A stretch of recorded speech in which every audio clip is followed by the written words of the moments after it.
Merci d'être ici pour notre conférence, le Compassion First Design pour l'intelligence artificielle.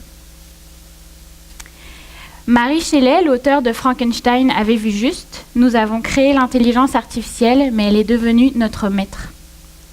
Nous sommes entourés par ces machines intelligentes. Du plus petit objet qui se faufile dans votre poche, votre téléphone intelligent, aux satellites dans l'espace, ces machines sont tout autour de nous et font partie de notre monde. Et nous leur confions toute notre vie. Notre liste de courses, notre géolocalisation, notre calendrier, ce qu'on aime, nos souvenirs, mais aussi nos plus grands questionnements et petits secrets.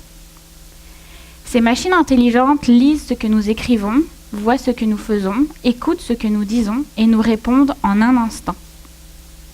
On a même cette impression vraiment étrange qu'elles connaissent nos pensées et finalement qu'elles nous connaissent plus que nous-mêmes. Et ces machines intelligentes, elles sont devenues des extensions technologiques à nos êtres biologiques. Mais de quoi sont-elles faites? Ces machines intelligentes sont en fait des algorithmes créés par des humains, par des développeurs comme certains parmi vous. Et ces algorithmes finissent par voler de leurs propres ailes sans vous. Comment ils fonctionnent? En fait, est-ce qu'on peut les contrôler? Prenons un exemple connu qui est au cœur de la controverse, Facebook. Chaque jour, plus de 2 milliards de personnes utilisent Facebook. Et en moyenne, chaque personne y passe au moins 1 heure.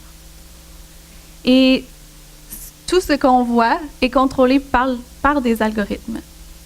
Et si on va plus loin, c'est en fait ces algorithmes qui donnent forme à notre réalité et ils influencent notre vision du monde.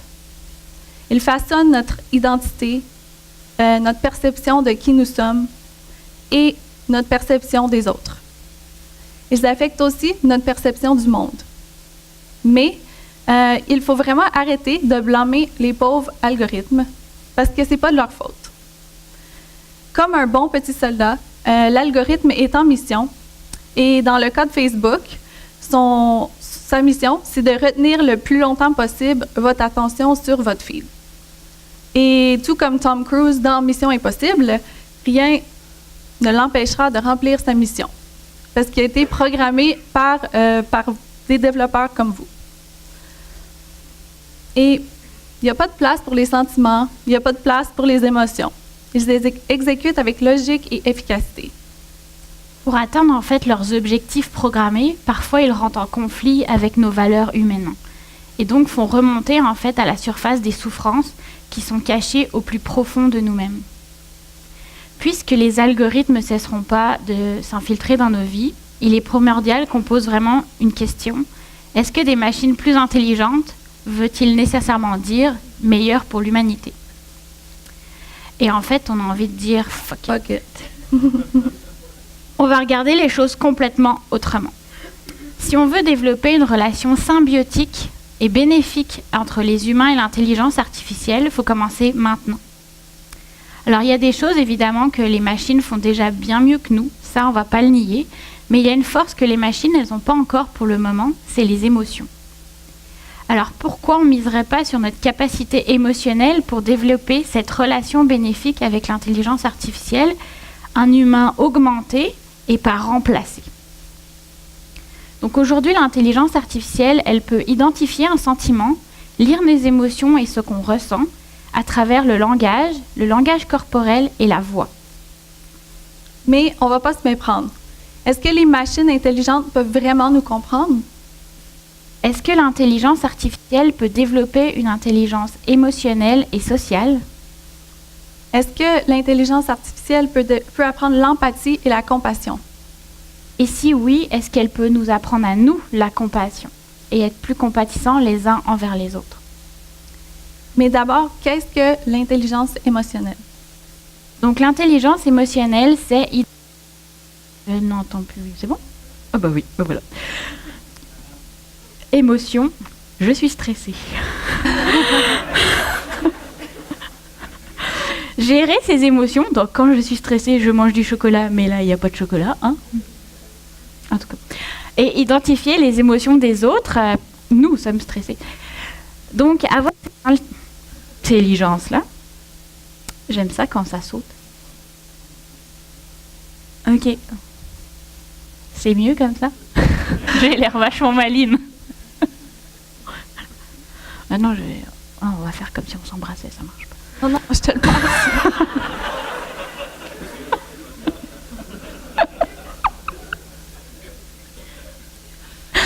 Ok, on va continuer comme ça. Donc, avoir cette intelligence-là nous sert pour la conscience de soi, l'empathie, les compétences sociales, entre autres. Donc, ce qui nous fait dire, en fait, c'est qu'entre l'intelligence émotionnelle et l'intelligence artificielle, il y a comme un fossé. Attention, Black Geek, on dirait qu'il y a un balrog entre nous deux. Waouh, pas beaucoup de geeks dans la salle. Ok, cool. Alors, pouvons-nous créer un pont entre ces deux intelligences et les faire travailler ensemble à notre profit, nous, les humains? Et on dit oui, parce qu'on ne dit pas tout le temps fuck it quand même. Et on pense en fait que le Compassion First Design est la clé. Et même DJ Khaled est d'accord. Bon, je vous vois déjà rouler les yeux quand je dis le mot compassion. Puis il y a comme un petit truc gênant avec ce mot-là, comme si j'avais un petit morceau de persil entre les dents. Et on va l'adresser tout de suite. C'est Mère Teresa. On n'a rien contre Mère Teresa, puis ses beaux gestes charitables, mais il faut dire qu'elle a affecté notre perception du mot compassion. Vous voyez, la compassion n'a vraiment rien à voir avec la religion. Bien au contraire, la compassion est en nous avant même notre naissance. C'est une capacité innée de sentir les émotions et de prendre soin des autres qui est au cœur de notre développement cognitif, physique, psychologique et social en tant qu'humain. La compassion nous fournit aussi un sentiment de sécurité et d'amour, ce qui réconforte et apaise la douleur. D'ailleurs, Maslow ne l'a pas mis en haut pour rien. La compassion engendre aussi la confiance, puis c'est comme ça qu'on forme des relations entre nous comme humains. Alors, c'est quoi vraiment la compassion? Selon la définition, la compassion, c'est une vertu pour laquelle un individu est porté à percevoir et ressentir la souffrance d'autrui et il est poussé à y remédier. Donc, en fait, en plus simple, c'est de comprendre la souffrance de l'autre et d'agir de façon engagée pour l'alléger. Maintenant, vous vous dites probablement, bon, un autre mot tendance designer pour remplacer l'empathie, right? Ben en fait, non, pas vraiment. Puis on va vous montrer pourquoi. Donc l'empathie, en fait, on se met à la place de l'autre pour comprendre. La compassion, c'est complètement différent. On ressent et on s'approprie les émotions de l'autre. On devient l'autre. Vous voyez, comme le design thinking mise vraiment sur les problèmes à résoudre, tandis que la compassion va au-delà de ça. On essaie vraiment d'établir un véritable lien de confiance, puis c'est important d'accepter les gens comme ils le sont, puis de prendre conscience de leurs défis, leurs douleurs et leurs luttes qu'ils vivent au quotidien. Le design thinking, il cherche à trouver une solution à un problème donné.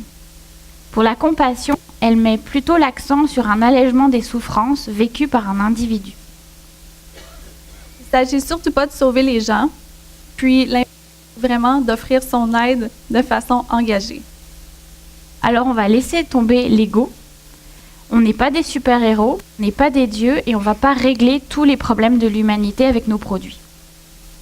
La bonne nouvelle dans tout ça, c'est que la compassion, elle peut être enseignée. Et si elle peut être enseignée aux humains, elle peut être aussi enseignée aux machines. Alors en tant que designer et développeur, la compassion, elle nous engage à créer pour des vraies personnes. On façonne vraiment le monde qui nous entoure, alors on va oublier l'approche centrée sur un produit ou une technologie, on va mettre l'emphase là où il le faut vraiment. Et c'est les gens. Ce sont eux qui sont au cœur du Compassion First Design pour l'intelligence artificielle. Donc le Compassion First Design pour l'intelligence artificielle, c'est pas une philosophie New Age hippie, c'est pas non plus un monde utopique de bisounours, même si on les aime beaucoup, ou calinours, pardon. Adapte. C'est vraiment un engagement et c'est vraiment une manière d'agir. Et si on devait la définir, la compassion sert vraiment à alléger la souffrance d'un individu. Et si on met la compassion comme base de toutes nos actions,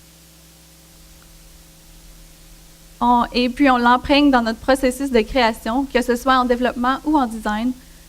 Et si on utilise en fait l'intelligence artificielle comme l'outil ultime de compassion, le Compassion First Design appartient vraiment à tout le monde. Donc, nous avons vraiment tous un rôle à jouer dans cette aventure. Et on croit que le design de langage et le design visuel, c'est en s'associant ensemble qu'on peut créer cette base solide. pour en fait une collaboration fusionnelle de notre intelligence émotionnelle et celle des machines intelligentes. Donc pour soulager les souffrances endurées par certains individus, ça c'est notre base vraiment de toute notre méthode que nous avons toutes les deux. Donc ensemble, compassionnons.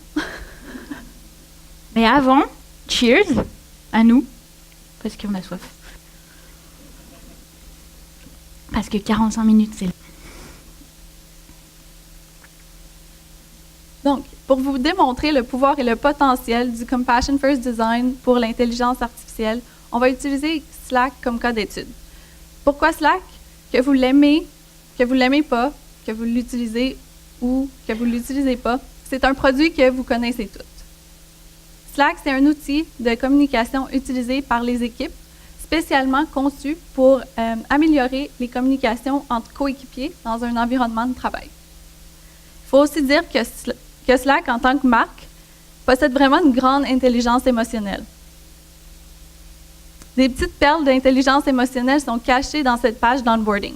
Le premier message du Slackbot. Bonjour, je suis Slackbot. J'essaye d'être utile, mais je suis toujours un bot. Désolé.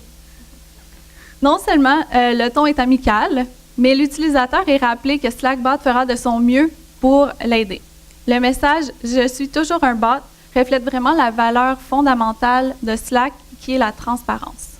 D'un point de vue de design, Slack a misé vraiment sur la simplicité, la hiérarchie claire des informations et un dévoilement de l'interface en étapes. Donc l'utilisateur, il se sent supporté et guidé. Donc au bout du compte, l'interface, elle devient invitante et accessible et elle évoque un sentiment de sécurité qui permet de bâtir une relation de confiance tout de suite avec chaque utilisateur. Et juste pour vous montrer l'impact d'un bon design, on va comparer avec la page d'accueil de Workplace par Facebook. C'est un petit peu surchargé. Juste un petit peu. Mais on n'a pas de problème avec Facebook.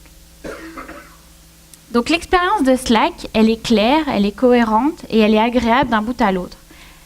Si on regarde ces deux boutons en bas, qu'est-ce qu'ils ont de particulier?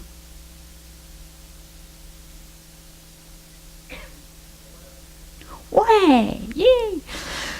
En fait, ils symbolisent à eux deux l'empathie et l'ouverture de Slack. Non seulement Slack qui s'intéresse aux commentaires de ses utilisateurs, mais l'utilisation de la couleur verte sur les deux boutons, elle signale aux utilisateurs que leurs commentaires, qu'ils soient même négatifs, ils sont valides. Ils sont ouverts à tout type de commentaires. Donc en gros, il n'y a pas de mauvaise réponse, ils sont à l'écoute des commentaires positifs comme négatifs. Et en fait, un petit geste comme ça peut faire toute la différence. Donc l'empathie, elle est vraiment ancrée dans la culture et le produit de Slack. Et question marque et question produit, ça porte fruit. Combien d'entreprises peuvent dire qu'ils ont eu tant de demandes de mariage? Slack travaille vraiment fort pour bâtir et maintenir cette relation de confiance à travers le visuel et le langage. Et maintenant, appliquons le Compassion First Design pour l'intelligence artificielle à Slack, pour ne pas juste être dans l'empathie, mais aussi dans la compassion. Tout d'abord, avant de commencer, il faut vraiment aller à la source de la souffrance. Pour bien saisir les gens avec qui nous souhaitons connecter, il faut se rappeler que ces gens sont vraiment au cœur de cette approche, donc il est vraiment important de commencer avec la Human Compassion Story. La Human Compassion Story est divisée en 3 couches, ce qui permet de bien comprendre la personne, le contexte, ainsi que la personne en contexte. Dans la première couche, on découvre vraiment qui est cette personne en surface. Donc, on identifie son sexe, l'âge, le lieu de vie, le métier, ses forces, ses faiblesses, ainsi que quelques traits de personnalité uniques. Dans la deuxième couche, on va plus loin et on essaie d'obtenir une meilleure compréhension est de bien saisir la souffrance émotionnelle vécue par la personne. C'est-à-dire que nous identifions les émotions que la personne ressent quand ces souffrances se produisent, ainsi que les contextes déclencheurs. Et dans la dernière couche, la troisième, nous creusons davantage pour comprendre vraiment le pourquoi de cette souffrance est ressentie dans ce contexte bien précis. Et c'est dans cette dernière couche, bien cachée, que se trouve la source de la souffrance. C'est aussi cette source qui va nous aider à trouver comment l'atténuer. Donc, je vous présente Dani. Dani a 25 ans. Elle est développeuse et elle commence son nouvel emploi chez Suji, une entreprise de haute technologie à Londres. Dani vit à Paris et sa langue maternelle, c'est le français. Heureusement, elle peut travailler à distance. Donc, elle se trouve être la toute première femme embauchée dans l'équipe de développement. Comme vous pouvez l'imaginer, elle se sent un petit peu nerveuse et stressée parce que c'est sa première semaine. Étant donné qu'en fait l'anglais c'est pas sa langue maternelle, elle a peur d'être mal comprise, elle a peur d'être lente pour suivre les conversations d'équipe. Elle a peur aussi de demander des éclaircissements lorsqu'elle n'a pas compris. Elle a peur de déranger ses collègues ou d'être ennuyeuse. Et si tout cela suffisait vraiment pas, elle a aussi peur d'être jugée lorsqu'elle explique son travail ou son processus de pensée. Dans ses autres emplois, Dani, elle a toujours été très impliquée dans les activités d'équipe.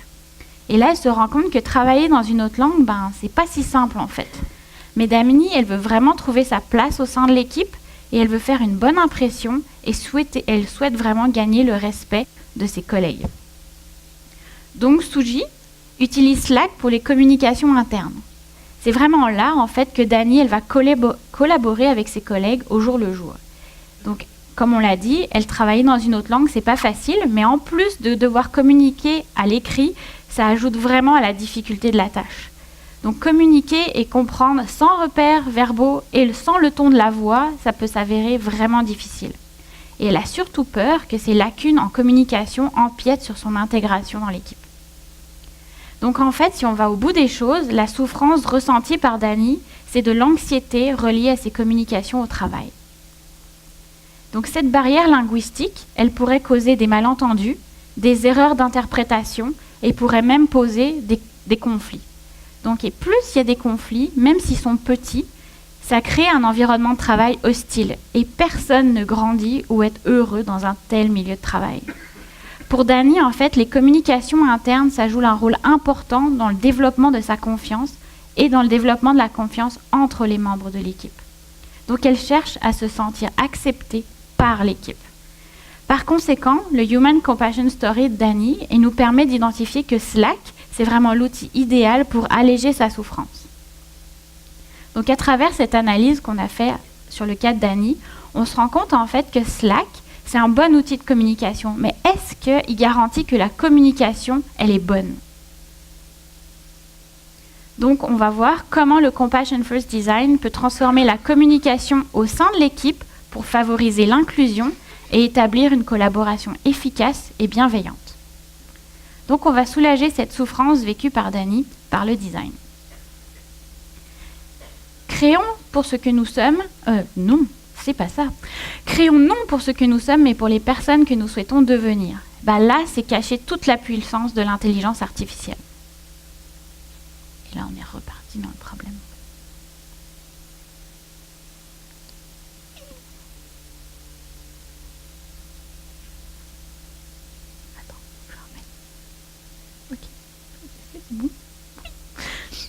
Donc, on a décidé en fait de transformer Slackbot en un coach de communication compatissant. Donc, sa mission, c'est d'aider les gens à devenir des meilleurs communicateurs, aider les membres de l'équipe à communiquer plus clairement et aider les équipes à travailler de manière plus cohérente. Plus concrètement, lorsqu'on active le mode compassion de Slack, parce qu'on n'est pas obligé de l'utiliser, Slack devient Slackbot Compassion et pose déjà quelques questions initiales pour apprendre à mieux connaître l'utilisateur ou l'utilisatrice. En utilisant différentes technologies de l'intelligence artificielle que nous allons vous dévoiler plus loin, Slackbot va fournir des clés de communication au moment opportun et contextuellement pertinent pour aider à soulager la souffrance en cas de situation de stress et de conflit. Nous déclinons cette mission en 3 actions engagées. Dans l'action 1, le mode compassion, Slackbot va apprendre et comprendre comment Danny communique. Ensuite, dans l'action 2, il va pouvoir supporter Danny et son collègue John à mieux communiquer ensemble. Et comme on n'est pas juste 2 dans une équipe, bien souvent, ou dans une entreprise, Slackbot va agir en tant que coach et aidera Danny et tous ses autres collègues à mieux communiquer et travailler en équipe. Lorsque Danny active le mode compassion, le but ultime, c'est vraiment de faciliter son processus d'intégration au sein de sa nouvelle équipe. Passons à l'action et débutons avec l'action 1. Premièrement, avant de pouvoir aider Danny lors de moments stressants, Slackbot doit analyser ses habiletés de communication en se basant sur son utilisation de la langue, les modèles comportementaux et les contextes de communication. Pour mieux comprendre comment elle utilise le langage, Slackbot analysera ses choix de mots, les expressions utilisées, les emojis qu'elle utilise et les réactions. Slackbot va aussi analyser ses modèles comportementaux, c'est-à-dire sa façon de faire lorsqu'elle communique. Donc, Slackbot va analyser la vitesse de frappe, les pauses, les silences, ses tics, son ton, tous ces petits détails qui en disent très, très long. Ensuite, le tout sera analysé en contexte. Ceci veut dire que Slackbot va considérer la maîtrise de la langue, il va détecter si c'est sa langue maternelle ou pas, les références socio-culturelles et même son état émotionnel. Donc, on ne se doute pas qu'il y a beaucoup de choses à considérer lorsqu'on analyse la manière dont on communique. Donc, toutes ces analyses et ces données de Danny, on va les associer à l'intelligence artificielle. Puis, ils vont créer un profil de compétences de communication personnelle on va utiliser pour aider Danny à devenir plus confiante lorsqu'elle communique au travail. Donc, en se basant sur le modèle de compétences de communication de Bachman et Palmer, le profil de communication de Danny se décline en 4 aspects. La compétence linguistique, la compétence discursive, la compétence sociolinguistique et sa stratégique. Par exemple, pour les compétences linguistiques, comme Danny ne maîtrise pas parfaitement l'anglais, elle ne maîtrise pas non plus toutes les bases grammaticales de la langue. Si on regarde la phrase « Just cut and paste John », la virgule peut changer tout le sens et peut même changer le destin de John. Donc, il y a aussi la compétence discursive. Comme Danny a parfois de la difficulté à comprendre le sens profond de ses choix linguistiques, ses messages sont parfois mal interprétés par ses collègues. Pour elle, ceci veut dire « Ouais, c'est cool, j'aime ça comme idée », mais pour un anglophone, cette phrase pourrait être lue et interprétée comme une remarque sarcastique, comme « sure, whatever ». Il y a aussi la compétence sociolinguistique qu'il faut considérer. Donc, il arrive aussi que Danny utilise des expressions de manière incorrecte. Elle a déjà dit à un collègue « You're a banana », qui a été mal interprété par son collègue. En utilisant le mot « banane », elle voulait lui dire qu'il était un peu idiot, mais en anglais, cette expression sert à traiter quelqu'un de fou de manière rigolote. Donc, ça a un peu causé de confusion. Ce genre de petits détails peuvent vraiment affecter la communication. Dernièrement, il y a aussi la compétence stratégique. Danny, elle utilise différentes stratégies pour surmonter son vocabulaire manquant. Donc, au lieu d'écrire une longue argumentation, parce qu'il manque de vocabulaire, elle n'est pas certaine de ses choix, puis comment ça va être interprété, elle remplace tout simplement avec un emoji. Donc, elle utilise le langage visuel pour vraiment exprimer de façon plus claire comment elle se sent, puis c'est plus efficace pour elle. Donc, en utilisant l'intelligence artificielle, Slackbot analyse toutes ces données de communication à Danny pour générer son profil de communication et le mettre à jour tout le temps et voir son évolution tout en adaptant au fur et à mesure les interventions. Pour ce faire, Slackbot va utiliser le NLU, le NLP, le Sentiment Analysis et le Deep Learning. Ceci permettra à notre Slackbot compatissant de donner les clés de communication à Danny dans des moments vraiment opportuns et pertinents pour elle. À travers ce processus, ces algorithmes d'apprentissage profond apprendront la compassion envers Dani.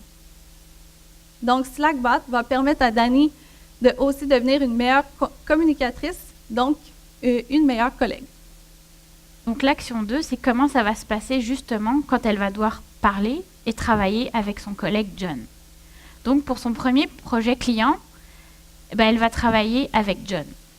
Et John, il est designer et il a une personnalité légèrement différente. Juste un petit peu. Donc il est très extraverti et il a beaucoup d'opinions. Donc Slackbot, en fait, il va comparer les deux profils de communication de Dani et John pour aider en fait à communiquer efficacement.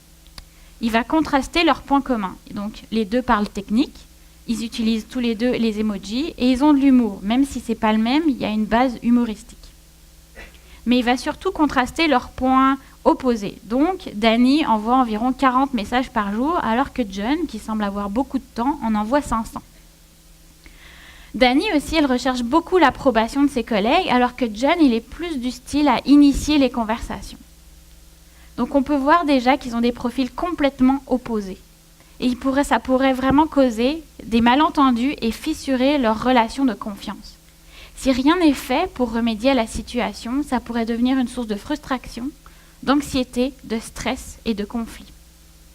Donc avec les profils de communication de chacun, Slackbot peut aider Dani et John à surmonter ces obstacles pour faciliter leur conversation et rendre leur travail d'équipe plus agréable. Pour ce faire, Slackbot utilisera le NLG, le Sentiment Analysis, l'Affective Computing et le Deep Learning. Slackbot peut vraiment aider Dani à mieux comprendre le sens des mots et des expressions. Dans un contexte de conversation spécifique, comme dans cet exemple, le mot invaluable, inestimable, est un faux ami, ce qui peut être mélangeant pour une personne qui communique dans sa seconde langue. Donc, grâce à Slackbot, Dani aura un accès rapide à la traduction française ainsi que la traduction en contexte. Elle peut aussi demander pour plus d'informations si elle le souhaite ou elle peut simplement passer à autre chose. Slackbot peut aussi aider John à communiquer en fait avec Dani pour assurer que la compréhension lors des discussions des projets est correcte. Donc Slackbot sait que John, il parle beaucoup. Et donc Dani aussi, elle tape, mais elle n'envoie pas les messages. Donc Slackbot, il enverra des rappels très gentils à John, suggérant qu'il explique peut-être les choses différemment.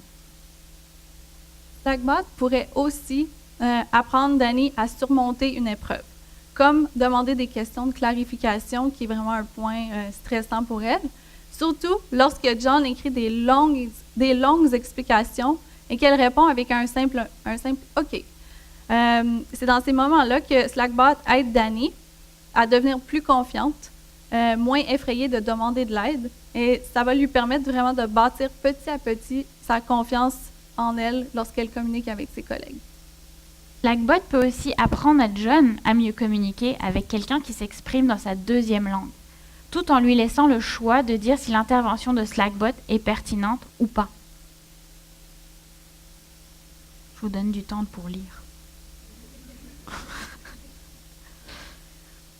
Finalement, Slackbot pourrait aussi fournir à Dani et à John quelques indices qui leur permettent de s'exprimer plus clairement,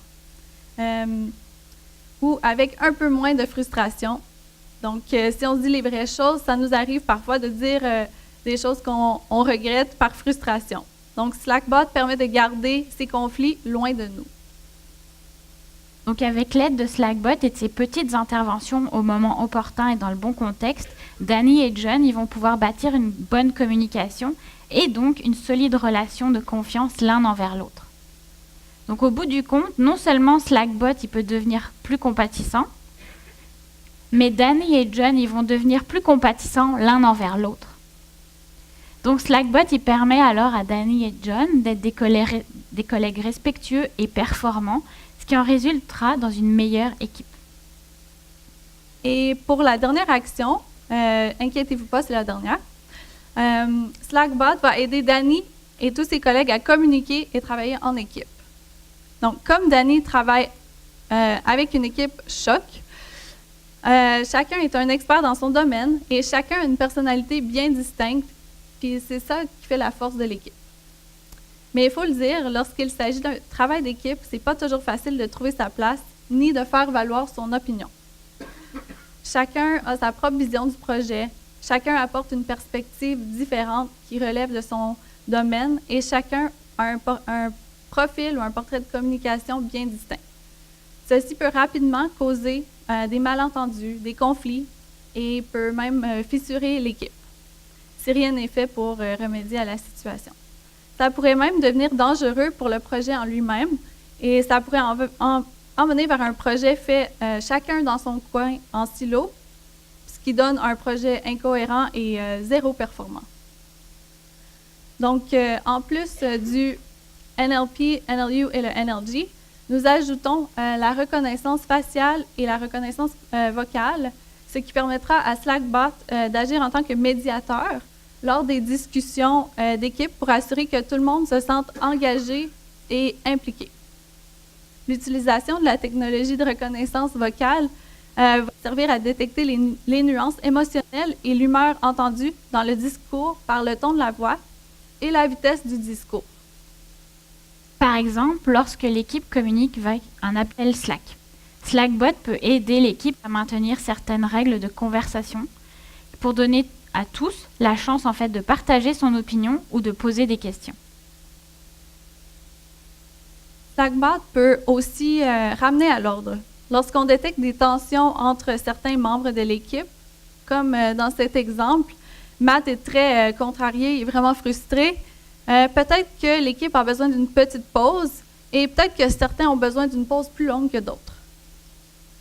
La reconnaissance faciale peut être aussi utilisée lors des appels vidéo. Cette technologie permet à Slackbot de détecter les nuances émotionnelles, les micro-mouvements du visage, par exemple les yeux, les sourcils, les lèvres et la pigmentation des joues.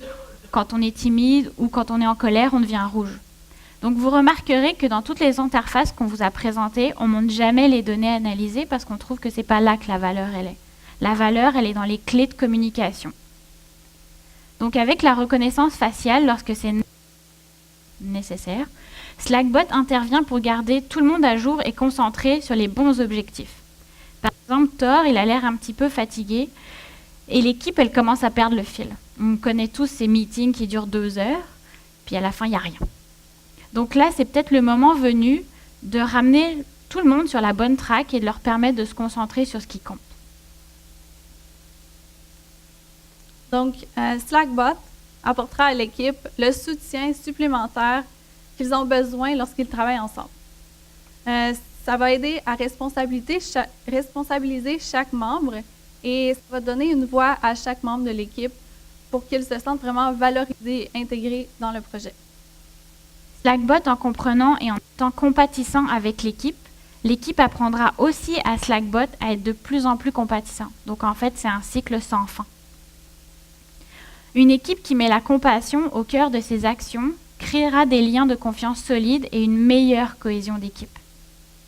Au final, Slackbot permet à l'équipe de vraiment grandir ensemble dans la compréhension de l'un et l'autre et d'installer une forte culture d'entreprise. Donc pas besoin d'un grand redesign ou de nouveaux outils compliqués pour créer un environnement empreint de compassion et une équipe plus solide. C'est à ce moment précis qu'on se rend compte que les plus petites choses, en fait, si elles sont vraiment bien pensées, elles peuvent avoir un immense impact. L'impact de Slackbot, justement, il se fait sentir à plusieurs niveaux. Dani, elle va se sentir plus confiante dans son travail d'équipe et surtout dans son anglais, et elle va se sentir soutenue. Elle a appris aussi à devenir une meilleure communicatrice. Donc elle a continué en plus à développer des nouvelles compétences communicationnelles. Donc grâce à sa confiance en soi et à sa volonté d'apprendre, pour Suji, Dani, elle est devenue vraiment un atout précieux. Et lorsque Dani travaille avec John, elle se sent vraiment comprise. Ils ont appris à s'écouter, à partager et à collaborer d'une manière respectueuse. Ils ont aussi développé un lien de confiance. Pour Suji, il n'y a vraiment rien de mieux d'avoir une équipe qui est solide, efficace et prête à aider les autres. Quant à l'équipe, Dani se sent impliquée et valorisée par ses collègues. Donc l'équipe a réussi à développer une cohésion qui leur permet de se comprendre, mais aussi de se responsabiliser. Ils sentent tous qu'ils ont une place. Donc Suji, maintenant, elle peut compter sur une équipe d'experts interdisciplinaires performants. qui se consacrent à leur travail et aussi à leur équipe. Donc tout ça, ça contribue en fait à bâtir une culture d'entreprise solide et attractive. Et il n'y a vraiment rien de plus puissant que ça. Qu'est-ce qui pourrait les arrêter? Avec la compassion en fait au cœur de leurs actions, Suji est bien parti pour changer le monde. Donc comment la compassion peut changer les choses dans d'autres domaines, dans d'autres produits et surtout d'autres vies? Prenons Jonathan. Jonathan est Asperger et comme des milliers de personnes au Canada, je suis stressée. Et surtout, elle est anglophone, elle parle en français, fait qu'elle aura besoin de beaucoup d'applaudissements. Parce que essayer de faire une conférence en anglais, là, on en reparle. Donc, nous vivons dans une société qui est bien loin d'être adaptée aux besoins. Quoi? Ah, qu'est-ce que nous vivons dans une société qui est loin d'être adaptée aux besoins particuliers de personnes Asperger's. Notre monde déborde vraiment de stimuli et pour Jonathan, c'est une agression en permanence.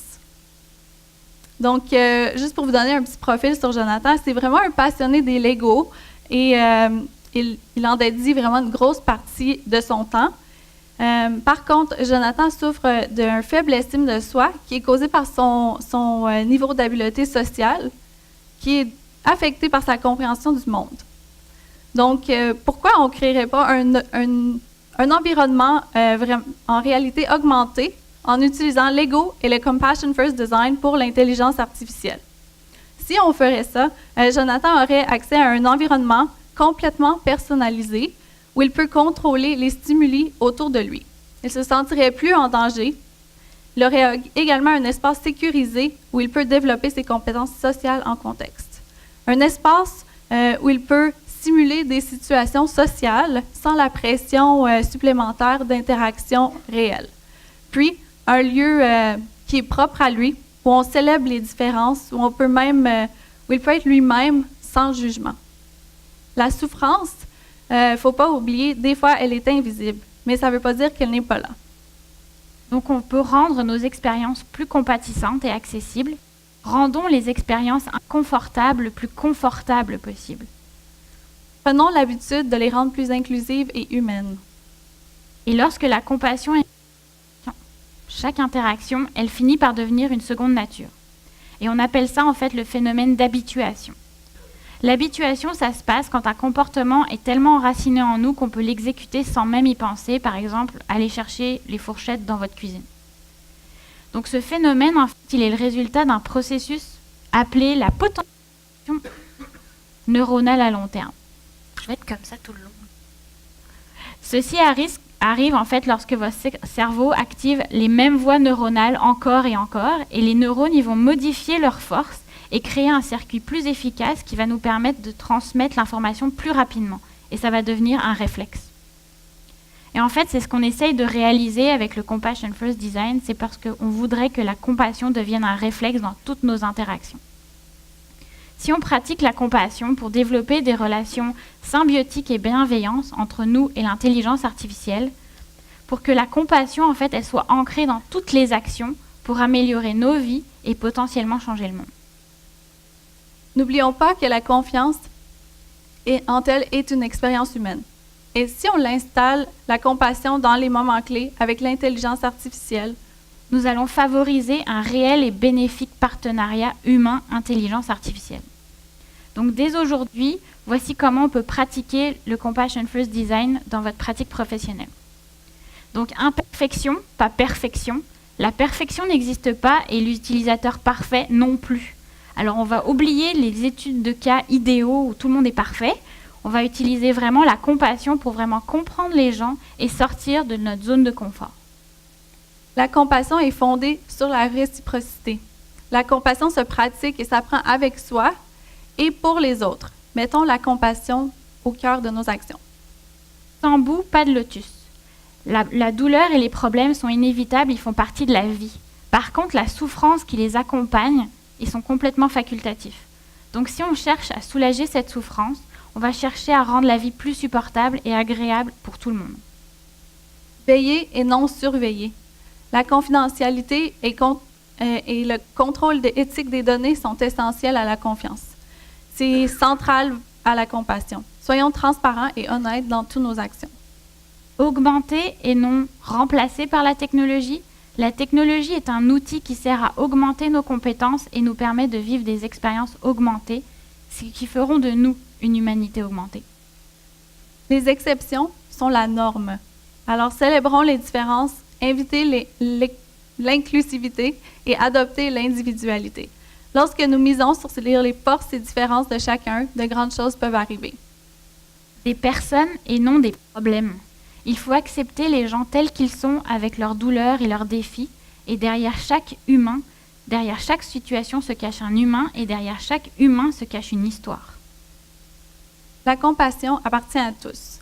C'est à nous de prendre soin d'un des autres et nous avons toute cette responsabilité. Pour faire une différence, chacun de nous a un rôle à jouer.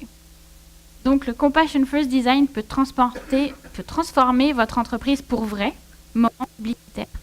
Donc en vous faisant ressortir du lot, surtout dans cette guerre de talents qui fait rage, réduire les risques, parce que là c'est vraiment avec des utilisateurs qui existent.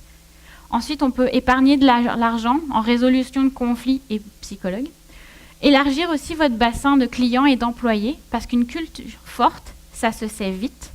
Et ça vous permet de vous concentrer sur l'engagement et la rétention et non l'acquisition permanente dans votre produit de vos employés ou de vos utilisateurs. Le Compassion First Design se pratique au quotidien. Vous pouvez rester cynique, ne pas y croire et malheureux, mais là, rendu là, c'est votre choix. Et comme le dit si bien le Dalai Lama, la compassion, c'est le radicalisme de notre temps. La compassion, elle n'est pas donnée et elle s'apprend. Et pour ce faire, elle demande du courage. Donc, commençons une révolution. Avez-vous le courage de changer ?